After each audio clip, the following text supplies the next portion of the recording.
আসসালামু আলাইকুম প্রিয় দর্শক, সবাইকে স্বাগত জানাই শরণার্থী আপডেটের আজকের ভিডিওতে। যারা এই ভিডিওতে যুক্ত হয়েছেন বিভিন্ন দেশ থেকে, আপনারা এই ভিডিওটি দেখছেন ইউটিউব, ফেসবুক দুই প্ল্যাটফর্ম থেকে। আমরা প্রতিদিনই আপনাদেরকে এই গুরুত্বপূর্ণ তথ্য ইনফরমেশন দিয়ে সহযোগিতা করে যাচ্ছি।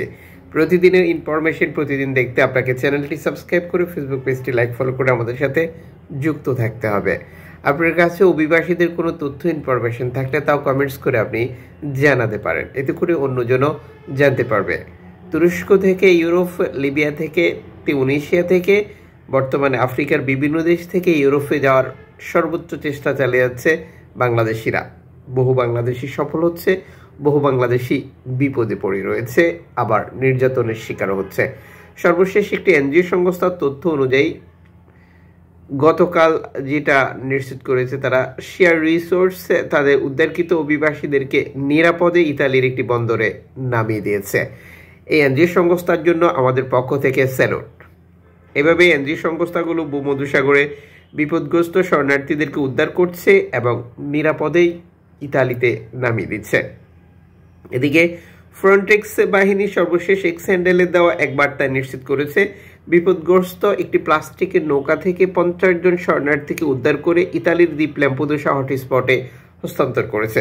সর্বশেষ এক্স হ্যান্ডেলে দেওয়া বার্তায় এই তথ্যটি প্রচার করে, যেটা ফ্রন্টেক্স বাহিনীর বার্তায়, যেখানে 50 জন পাকিস্তানি, বাংলাদেশি এবং মিশরীয় অভিবাসী ছিল বলেও এই প্রতিবেদনে তারা যুক্ত করেছে।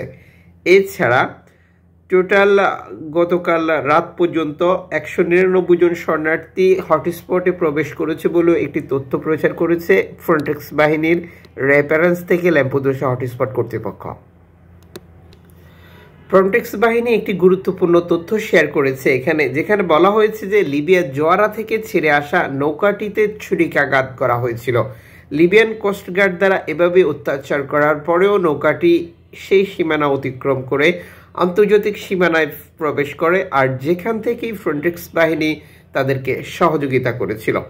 গতকাল ল্যাম্পেদুসা হটস্পট থেকে 199 জন শরণার্থীকে একটি ফেরিতে হস্তান্তর করেছে, যা ধারাবাহিকভাবে আগের মতো করে অনেকটাই কেটে গেছে লিবিয়া থেকে ইতালি যাওয়া বা অবৈধভাবে ইতালিতে প্রবেশ করা অভিবাসীদের আলবেনিয়াতে পাঠানোর সম্পূর্ণ প্রক্রিয়াটি। ক্রেফেল্ড শহর উদ্ধারকারী জাহাজ CI5 এর স্পন্সরশিপ গ্রহণ করেছে। স্যালুট। আরও একটি সংস্থা ভূমধ্যসাগরে কাজ করার নিশ্চয়তা পেল।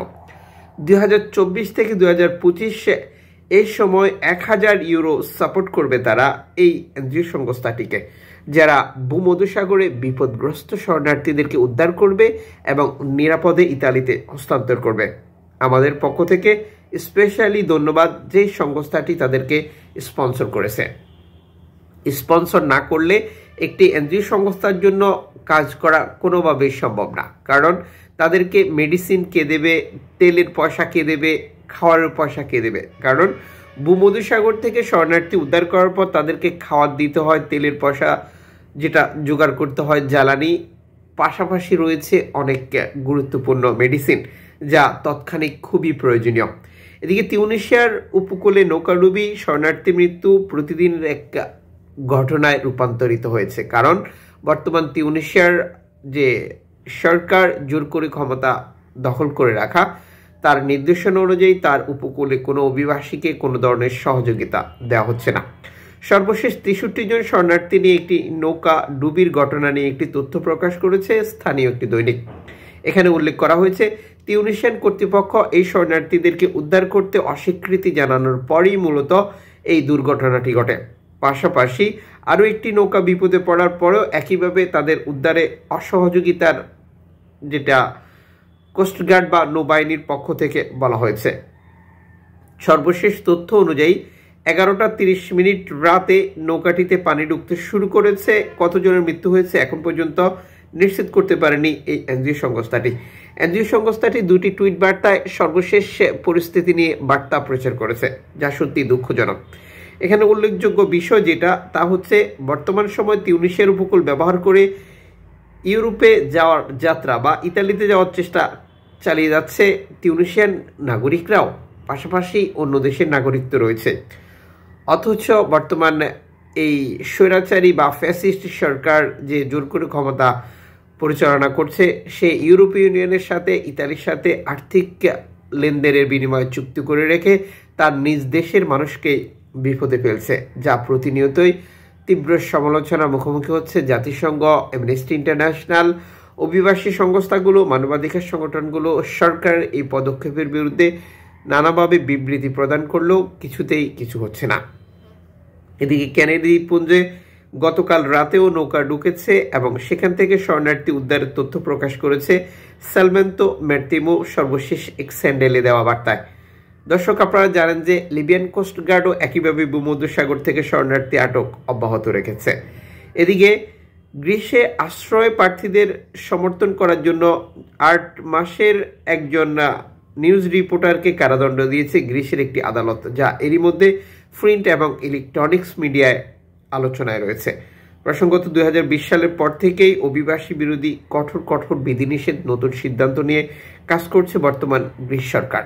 আর এক্ষেত্রে সবচেয়ে বেশি ক্ষতিগ্রস্ত হচ্ছে অবৈধভাবে প্রবেশ করতে ইচ্ছুক অভিবাসী, অবৈধভাবে ইউরোপে যাওয়ার স্বপ্ন নিয়ে আসা অভিবাসীরা, যাদের নৌকা ডুবিয়ে দেওয়া, ইঞ্জিন চুরি করা, নৌকা জোর করে পানিতে ভাসিয়ে দেওয়া বা অভিবাসীদেরকে তুরস্কে পুশব্যাক করার মতো ঘটনাও যুক্ত রয়েছে এই ঘটনাগুলোর সাথে।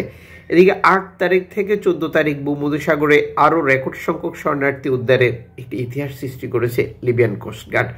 এই এক সপ্তাহে 499 জন অভিবাসীকে তারা আটক করেছে, যারা জীবনের স্বপ্ন এবং উদ্দেশ্য নিয়ে লিবিয়া থেকে ছেড়েছিল ইতালির পথে। এ সময় লিবিয়ান কোস্টগার্ডের যে অভিযান, সে অভিযানে ত্রিপোলি থেকে ছেড়ে যাওয়া 3টি নৌকা আটক হয়েছে, এজোয়া থেকে ছেড়ে যাওয়া 3টি নৌকা আটক হয়েছে। টোটাল 499 জন শরণার্থী আটক হয়েছে তাদের এই অভিযানে। আটককৃত অভিবাসীদেরকে লিবিয়াতে ফিরিয়ে নেওয়া হয়েছে এবং আটক করে রাখা হয়েছে। লিবিয়ান কোস্টগার্ড চলতি বছরে 21,343 জন শরণার্থীকে আটক করেছে।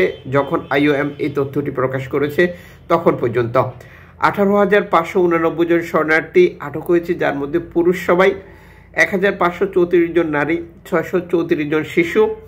এই সময় 635 জনের মৃত্যু হয়েছে, যেটি মৃত হিসেবে দেখানো হয়েছে, এবং 982 জন মিসিং হিসেবে দেখানো রয়েছে।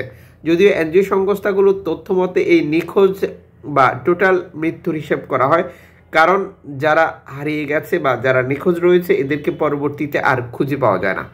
লিবিয়ান কোস্টগার্ডের সাথে ইতালির চুক্তি রয়েছে শরণার্থী আটক করার জন্য, বাধা দেওয়ার জন্য, তাদের উপকূল ব্যবহার করে ইতালি যেতে, যেটি বাধা সৃষ্টি করার জন্য। আর যে কাজে কন্টিনিউ তারা চালিয়ে যাচ্ছে ইতালিকে সাপোর্ট করার জন্য।